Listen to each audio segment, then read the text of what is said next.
आज हम बात करेंगे बहुत ही इंटरेस्टिंग टॉपिक की, जिसको लिखा जाता है अंडाशय या ओवरीज। आपके सामने लिखा हुआ है अंडाशय या ओवरी।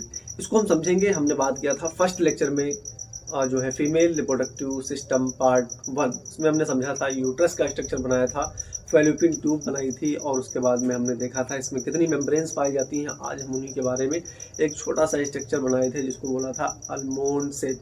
उस अलमोंड शेप स्ट्रक्चर के बारे में समझेंगे, यानी कि वाइट कलर का बादाम शेप जो स्ट्रक्चर था उसके बारे में हम समझने का प्रयास करेंगे और जानेंगे इसको। हमने बताया था कि बारीकी से आपसे बात करेंगे। और रात के बज रहे हैं 2 और मैं आपके लिए लाया हूँ एक खूबसूरत सा टॉपिक, बेहतरीन कंटेंट, और आपको समझाने का प्रयास कर रहा हूँ।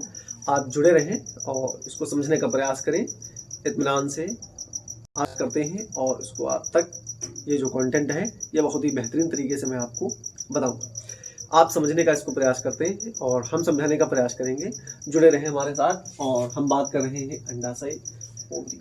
ये बादाम शेप क्यों होता है, इसमें ऐसी कौन सी चीज़ें पाई जाती हैं जो इसको बादाम शेप बना देता है। ये जो फीमेल रिप्रोडक्टिव सिस्टम होता है ये उसका प्राइमरी सेक्स ऑर्गन होता है। क्या होता है? प्राइमरी सेक्स ऑर्गन होता है और ये एक जोड़ी पाई जाती है, पेयर ऑफ के फॉर्म में पाई जाती हैं, यानी कि पेयर होती हैं। और ये जिसको बोला जाता है एक जोड़ी संरचनाएं हैं और हम इसको समझने का प्रयास करते हैं। ये अलमोंड शेप स्ट्रक्चर हम बनाते हैं, इसको मान लेते हैं हम ओवरी बनाते हैं। ये अलमोंड शेप स्ट्रक्चर होता है। कैसा होता है? अलमोंड शेप, इसको बोलते हैं ओवरी। इसके बारे में हम समझते हैं। और ये होता क्या चीज़ है, इसको ये दो जोड़ी पाई जाती है, सॉरी एक जोड़ी पाई जाती है। ये कितनी जोड़ी पाई जाती है? एक जोड़ी पाई जाती है, एक जोड़ी पाई जाती है। और दूसरी बात, ये वाइट कलर की होती है। कौन से कलर की होती हैं? वाइट कलर की। ये वाइट कलर की होती हैं। और थर्ड बात, इसके बारे में अगर और थोड़ा सा हम जानने का प्रयास करते हैं तो एक किडनी के नीचे पाई जाती है। कहाँ पाई जाती हैं? ये किडनी के नीचे एब्डोमेन में पाई जाती है। कहाँ पाई जाती है? एब्डोमेन में पाई जाती है। किसके? फीमेल के पाई जाती है। ओनली वन फीमेल की बात कर रहे हैं। और ये लेफ्ट और राइट, किडनी के नीचे एब्डोमेन में लेफ्ट एंड राइट पाई जाती है। ये दोनों साइड में पाई जाती है, लेफ्ट एंड राइट में पाई जाती है। ये बहुत ही इंटरेस्टिंग और आपके सामने जो टॉपिक चल रहा है ये हम पढ़ रहे हैं ओवरी के बारे में। और दो ओवरी पाई जाती हैं। ये किससे अटैच होती हैं? Attach to dorsal wall. ये कहाँ से अटैच होती है? ये अटैच टू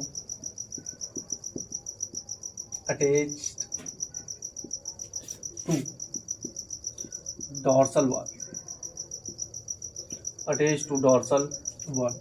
और इससे अटैच होती हैं अटैच टू, या और किससे अटैच होती हैं? तो अटैच होती हैं यूटेरस से। किससे?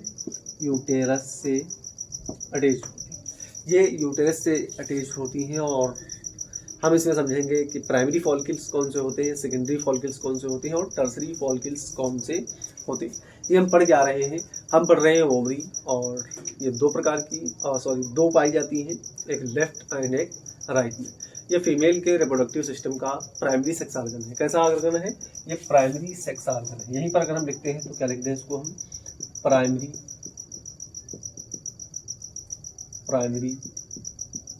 सेक्स ऑर्गन है। ये कैसा है?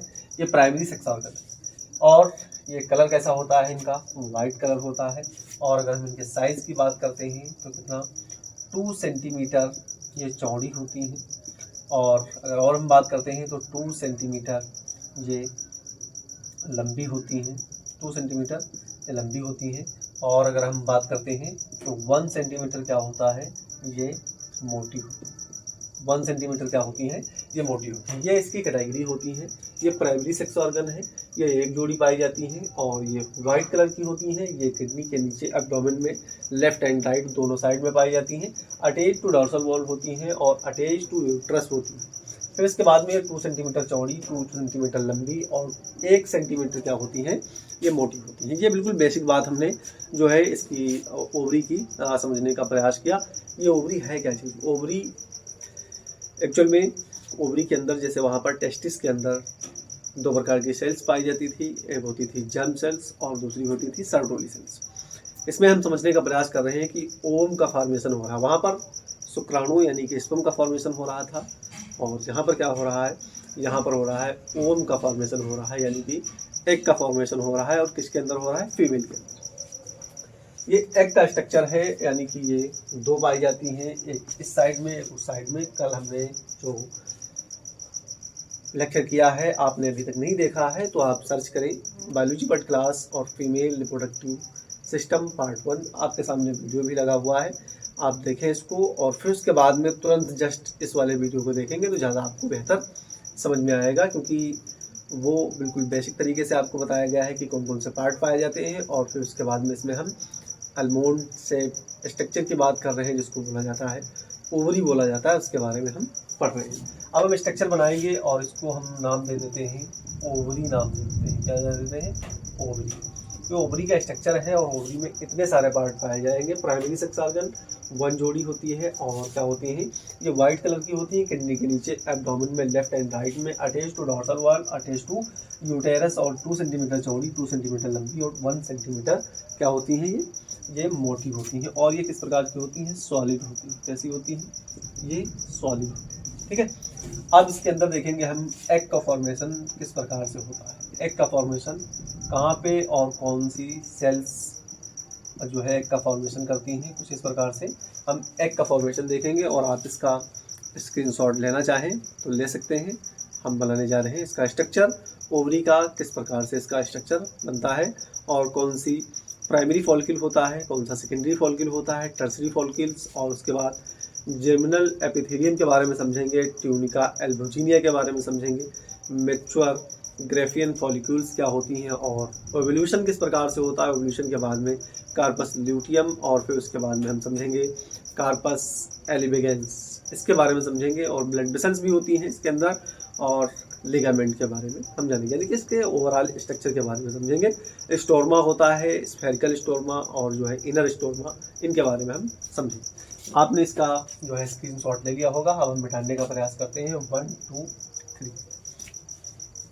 हमें उम्मीद है कि आपको समझ में आया होगा, क्योंकि ऐसा हम पढ़ाने का प्रयास कर रहे हैं। शायद आपको कोई वीडियो यूट्यूब पे मिले, बल्कि ऐसा कोई वीडियो आपको मिलने वाला नहीं है, क्योंकि कंटेंट और सब हिंदी है। लेकिन बाद में ही जो है बड़ी गहराई तक बात करते हैं हम आपसे। अब हम बात करेंगे स्ट्रक्चर के बारे में, और हम अल्मोंड से जो ये ओवरी है इसका स्ट्रक्चर बनाने का प्रयास करते हैं आपके सामने।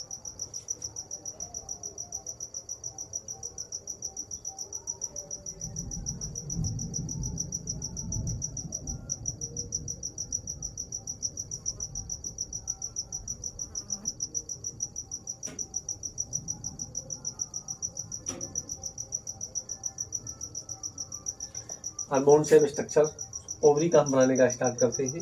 ये बीचों बीच में क्या है, इसका स्ट्रोमा है, स्टोमा। और स्टोमा के बाद अब हम बना रहे हैं फिगर ओवरी का। आप देखते रहें और हमारे साथ जुड़े रहें। ये हम बना रहे हैं प्राइमरी फॉलिकल्स, और फिर उसके बाद में अगर हम बात करते हैं तो सेकेंडरी फॉलिकल्स आपके सामने बन चुका है, सेकेंडरी फॉलिकल्स। और फिर उसके बाद सेकेंडरी फॉलिकल्स के बाद में अब यहाँ पर हम बनाएंगे टर्सरी फॉलिकल्स, और टर्सरी फॉलिकल्स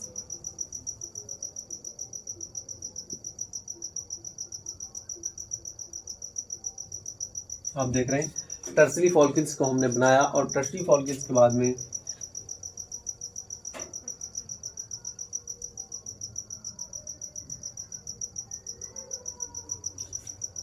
मैच्योर फॉलिक्यूल्स हमने बना दिया। कैसे बना दिया, मैच्योर फॉलिक्यूल्स बना दिया। मैच्योर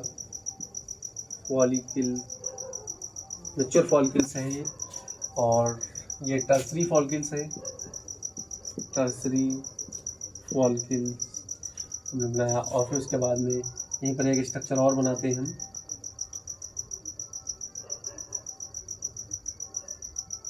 एग का टूटने का स्ट्रक्चर बनाते हैं। एग का टूटने का स्ट्रक्चर कुछ इस प्रकार से, ये क्या बन गया है, एग के टूटने का स्ट्रक्चर।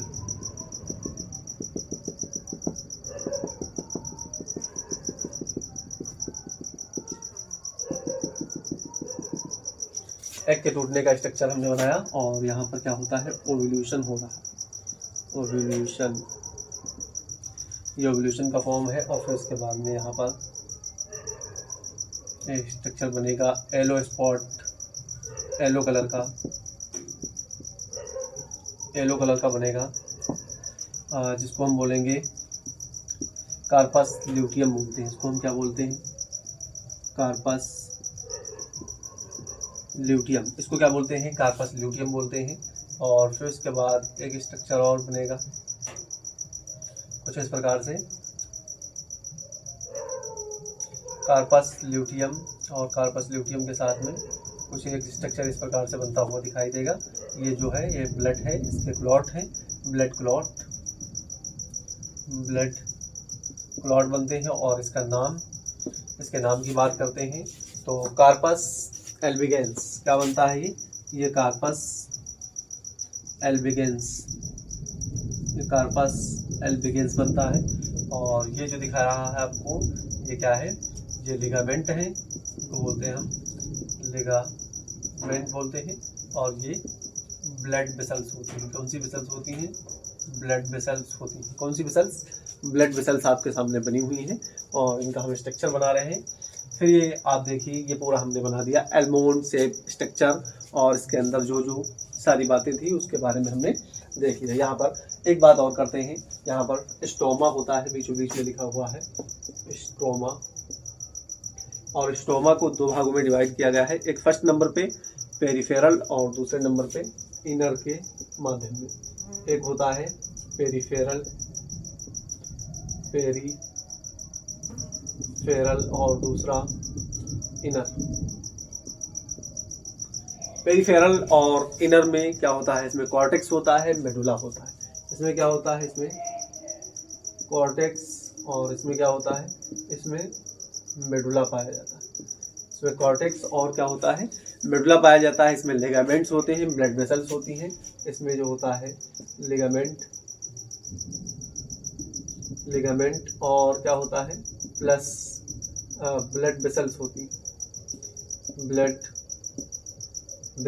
हैं। और इस कॉर्टेक्स के अंदर क्या पाया जाता है, फॉलिकल्स का फॉर्मेशन होता है। क्या होता है इसके अंदर फॉलिकल्स का फॉर्मेशन होता है। तो ये सारी बातें होती हैं, स्टोमा, इनर और पेरिफेरल, कॉर्टेक्स, फॉलिकल्स। अब आपके सामने बना हुआ है diamond shape structure, almond shape structure है। अब हम दो बातें कर लेते हैं, इसकी जो लेयर्स हैं उनके नाम लिख लेते हैं। एक जर्मिनल एपिथेलियम है, ये जो बाहरी वाली है इसको बोलते हैं जर्मिनल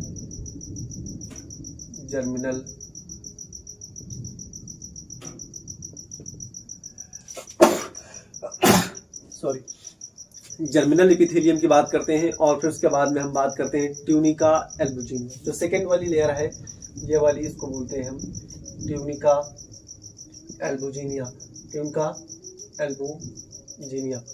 एल्बुजिनिया। अब आपके सामने स्ट्रक्चर बन चुका है बिल्कुल आलमोंड शेप, जो हमने पढ़ रहे थे। दो ओवरी पाई जाती हैं फीमेल के रिप्रोडक्टिव सिस्टम में, यानी कि फीमेल के जनन तंत्र में दो ओवरी पाई जाती हैं, दो प्रकार की नहीं, दो ओवरी पाई जाती हैं, एक लेफ्ट और एक राइट। और इनके साइज की अगर हम बात करते हैं तो 2 मीटर चौड़ी, 2 मीटर लंबी,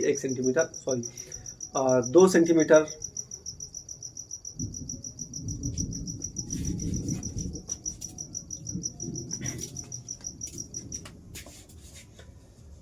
ट्यूनिका एल्बुजिनिया हमने लिख लिया, ट्यूनिका एल्बुजिनिया। अब हम इनके जो ये फीमेल के रिप्रोडक्टिव सिस्टम में ये दो ओवरी पाई जाती हैं, एक लेफ्ट और एक राइट। और इनके शेप और साइज की अगर हम बात करते हैं तो शेप इसका होता है एल्मोंड लाइक। और अगर हम साइज की बात करते हैं तो 2 सेंटीमीटर चौड़ी, 2 सेंटीमीटर लंबी और 1 सेंटीमीटर क्या होती हैं, ये मोटी होती हैं। इनके शेप और साइज की बात हमने कर ली है। और फिर उसके बाद हम आगे देखते हैं, इसको आप स्क्रीनशॉट लेना चाहें तो स्क्रीनशॉट ले सकते हैं। और स्टोमा की बात कर लेते हैं। यहाँ पर आपके सामने लिखा हुआ है स्टोमा जो होता है ये दो भाग में बटा होता है। ये बीच में जो इतना पार्ट है ये सब क्या दिख रहा है आपको, ये बीच में स्टोमा दिख रहा है। स्टोमा को दो भागों में बांटा हमने, एक पेरिफेरल स्टोमा होता है, एक इनर यानी बीच का स्टोमा होता है। ये कॉर्टेक्स और फॉलिकल्स में डिवाइड होता है। और मेडुला जो होते हैं लिगामेंट्स और क्या बनाती हैं, ब्लड वेसल्स का फॉर्मेशन करती हैं। आप हमें उम्मीद है कि आप अच्छी तरीके से समझ गए होंगे। अब आप चाहे तो मैं आगे बढ़ सकता हूँ, इसका स्क्रीनशॉट लें। वोम्स की या इसको मैं डाल दें 1 2 3। आपने देख लिया एलमोंड शेप ओवरी के बारे में, और ये 2 ओवरी होती हैं, एक लेफ्ट एंड राइट में, किडनी के नीचे पाई जाती है, वाइट कलर की होती हैं। इसको रटते हुए चलें और याद करते हुए चलेंगे तो ज़्यादा बेहतर रहेगा। अब हम बात करने जा रहे हैं यूटेरस और यूट्रस, वोम या हास्टेरा, हास्टेरा भी बोलते हैं। गर्भाशय की जो मेम्ब्रेन्स होती हैं, 3 प्रकार की मेम्ब्रेन्स होती हैं। हमने पिछले वीडियो में बात किया था, जो सबसे बाहरी वाली परत होती है उसको बोलते हैं पेरीमेट्रियम, और फिर उसके बाद में जो इसके बीच में मेम्ब्रेन पाई जाती है उसको बोलते हैं मायोमेट्रियम, और सबसे जो अंदर यानी गर्भाशय के यूट्रस के अंदर वाली जो मेम्ब्रेन पाई जाती है, मसल्स पाई जाती है, उसको बोलते हैं इंडोमेट्रियम। तो 3 मेम्ब्रेन से मिलकर के बनी होती है यूट्रस की दीवार। हम बनाने का प्रयास करते हैं यूट्रस, यहाँ पर बना देते हैं, थोड़ा सा आपको समझने में दिक्कत ना, आपको समझने में दिक्कत नहीं आए इसलिए हम थोड़ा यहाँ पर बनाते हैं, और आपको जल्दी थोड़ा समझ में आने लगेगा।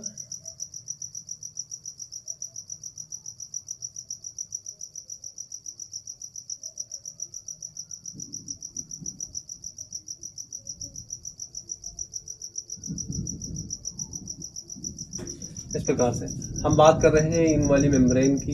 ये जो मेम्ब्रेन है, ये जो दिख रही है मेम्ब्रेन, इन वाली मेम्ब्रेन की बात करते हैं। ये क्या है?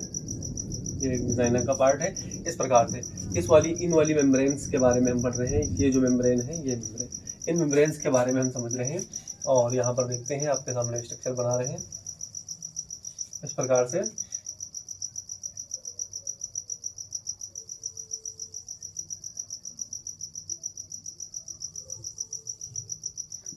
ये वाली मेम्ब्रेन के बारे में हम समझ रहे हैं।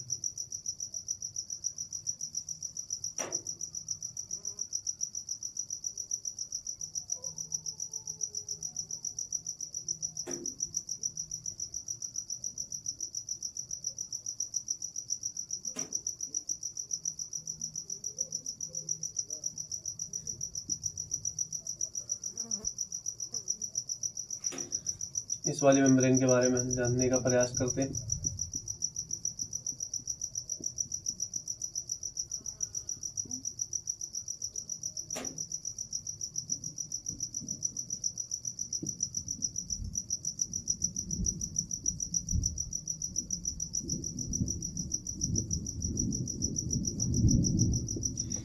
ये वाली मेम्ब्रेन, और एक मेम्ब्रेन और होती है,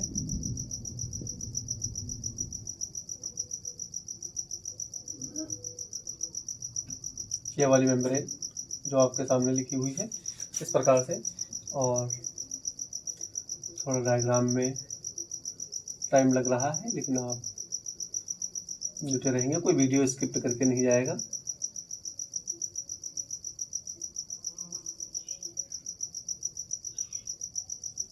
ये मेम्ब्रेन, और ये मेम्ब्रेन क्या होती है, यहाँ से ब्रेक हो जाती है इस प्रकार से। अब हम इन तीनों मेम्ब्रेन्स के बारे में जानेंगे। इसको बोलते हैं पेरीमेट्रियम, पेरीमेट्रियम,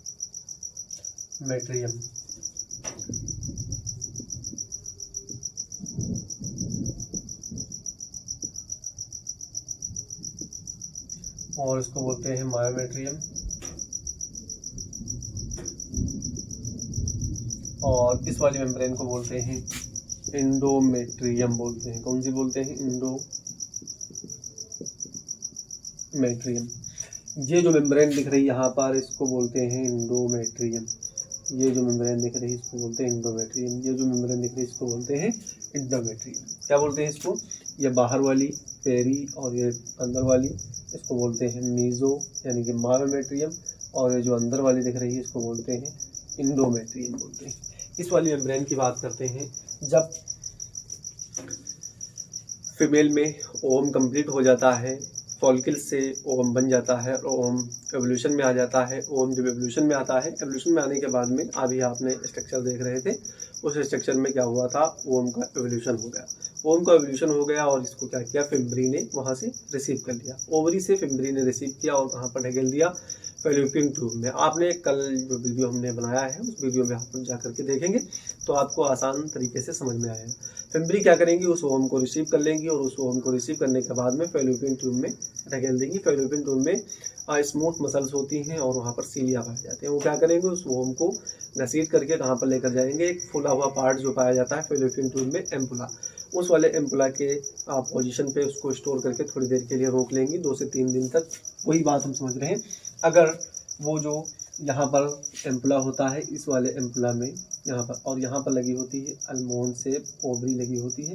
इसमें क्या हुआ, यहाँ से ये फिम्बरी लगी हुई है, यहाँ से अंडा रिसीव करेंगी, एग को रिसीव करेंगी और धीरे धीरे इस वाली पोजीशन पर ला करके छोड़ देंगी। यहाँ पर होती है स्मूथ मसल्स होती है। अब ये स्मूथ मसल्स क्या कर रही हैं, यहाँ पर ये जो है इसमें एम्पुला तक ला करके ओवम को रोक देती हैं और स्पर्म यहाँ से जाएंगे और इसको क्या करेंगे, फर्टिलाइज करेंगे। लेकिन कुछ ऐसा समय आता है कि हर महीने में ओवम का और स्पर्म का फॉर्मेशन यानी कि उसका फर्टिलाइजेशन नहीं हो पाता है। इसलिए क्या होता है, किसी जो होता है, जो गर्ल्स होती हैं उनमें क्या होता है, जो मैथुन क्रिया होती है वो कंप्लीट नहीं होती है, मतलब उनमें सेक्स नहीं होता है कम एज में।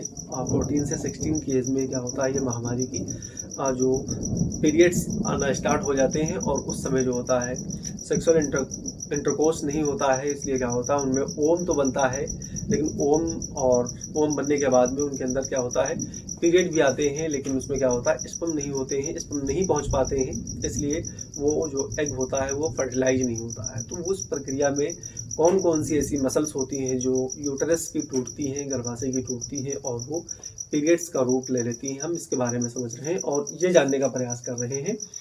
जब स्पर्म जाएगा और एग से फर्टिलाइज होगा तब जा कर के एम्ब्रियो का, जायगोट का निर्माण होना स्टार्ट होगा या फीटल बनना स्टार्ट होगा। चाहे वो 1 मंथ हो, चाहे 2 मंथ हो, चाहे 3 मंथ हो, चाहे 4 वीक हो, चाहे 6 वीक हो और चाहे 8 वीक हो। जब तक इंटरकोर्स यानी सेक्सुअल इंटरकोर्स ना हो और स्पर्म का ओवम से फर्टिलाइजेशन ना हो, ओवम हर महीने में बनेंगे, एक लेफ्ट ओवरी से और दूसरा दूसरे महीने में एक राइट ओवरी से। यानी कि अगर राइट की ओवरी से ओवम मैच्योर हुआ है तो लेफ्ट की ओवरी से मैच्योर नहीं होगा। अगर इस महीने में राइट वाली ओवरी से जो ओवम होता है वो मैच्योर होता है तो लेफ्ट वाली ओवरी से वो मैच्योर नहीं होगा। यानी हर महीने से एक एक ओवम उठाया जाता है, ये नहीं कि दोनों ओवरी से एक ही महीने में ओवम को रिसीव कर लिया जाए। हर महीने में अलग अलग से उसको रिसीव किया जाता है।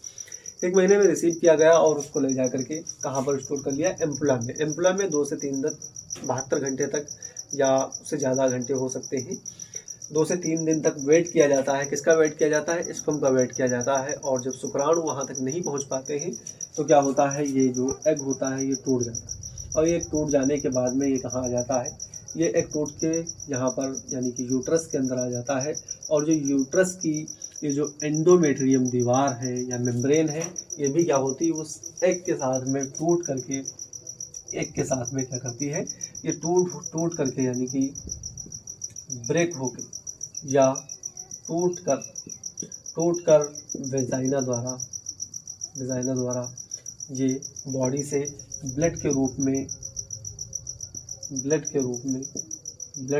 में जो है निकलता है। तो 3 से 4 दिन तक लग जाते हैं या बॉडी से जो है बॉडी जो वेजाइना से ये जो इसकी मेम्ब्रेन होती है, एंडोमेट्रियम मेम्ब्रेन, और क्या होता है, ओवम होता है, ये निकलता है और उसी को हम क्या बोल देते हैं, उसी को बोल देते हैं कि पीरियड्स या महामारी, और एमसी के नाम से भी जानते हैं। यानी कि मदर सेल्स क्या होती है, वो टूट करके वेजाइना द्वारा और बर्थ कैनाल द्वारा होते हुए वो सीधे कहाँ निकल जाती है, शरीर से बाहर निकाल दिया जाता है।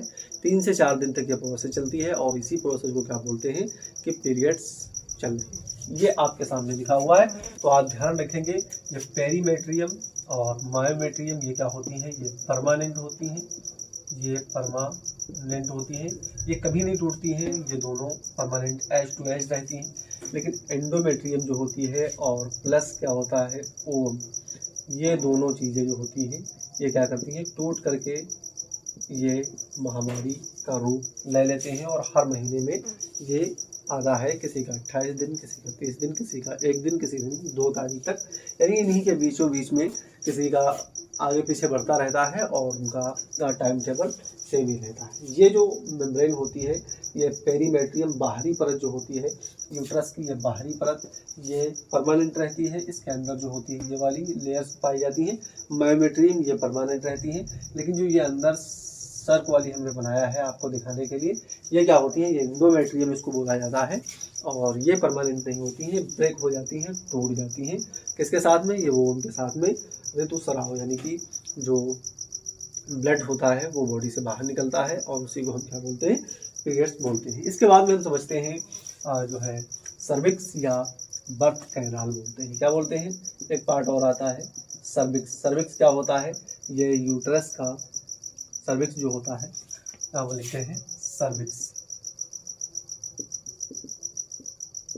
सर्विक्स ये यूटेरस का क्या होता है, नेक ऑफ यूट्रस होती है। ये क्या होती है, नेक ऑफ यूटेरस होती है। ये यूट्रस की गर्दन होती है जिसको हम बोलते हैं सर्विक्स, और इसी के बीच में लगी होती है बर्थ कैनाल लगी होती है। कौन सी कैनाल होती है, बर्थ कैनाल, यानी यूट्रस और वेजाइना के बीच में क्या होती है, बर्थ कैनाल होती है। यहाँ पर क्या होती है, इसको बोलते हैं बर्थ कैनाल। क्या बोलते हैं इसको, बर्थ कैनाल बोलते हैं। अब हम देख चुके हैं कि इस ओवरी के अंदर हमने ओवरी यूट्रस के अंदर हमने कंप्लीट बात कर लिया है। ये वाला पार्ट भी कर लिया, फंडस वाला पार्ट भी कर लिया, और ये दोनों तीनों मेम्ब्रेन्स हमने पढ़ ली, और इसके बाद में बर्थ कैनाल को भी जान लिया। अब इसके बाद में नेक्स्ट टॉपिक हमारा रहेगा वल्वा, यानी एक्सटर्नल जेनेटिलिया या वल्वा इसको बोलते हैं, और जिसको बोला जाता है वेजाइना। इसके बारे में हम समझेंगे और इसको कंप्लीट जानने का प्रयास करेंगे कि एक्चुअल में इसमें कौन कौन सी लेयर्स पाई जाती हैं और ये होता है। तो वेट करें नेक्स्ट टॉपिक का या नेक्स्ट वीडियो का, और हम उसमें कंप्लीट वेजाइना का स्ट्रक्चर बनाएंगे और उसको समझने का प्रयास करेंगे। मिलते हैं नेक्स्ट वीडियो में, पढ़ाई करते रहें, ऑल द बेस्ट। अगर आपको वीडियो अच्छा लगा है तो चैनल को सब्सक्राइब जरूर कर लें और अपने दोस्तों को, अपने फ्रेंड्स को शेयर जरूर करें। All the best.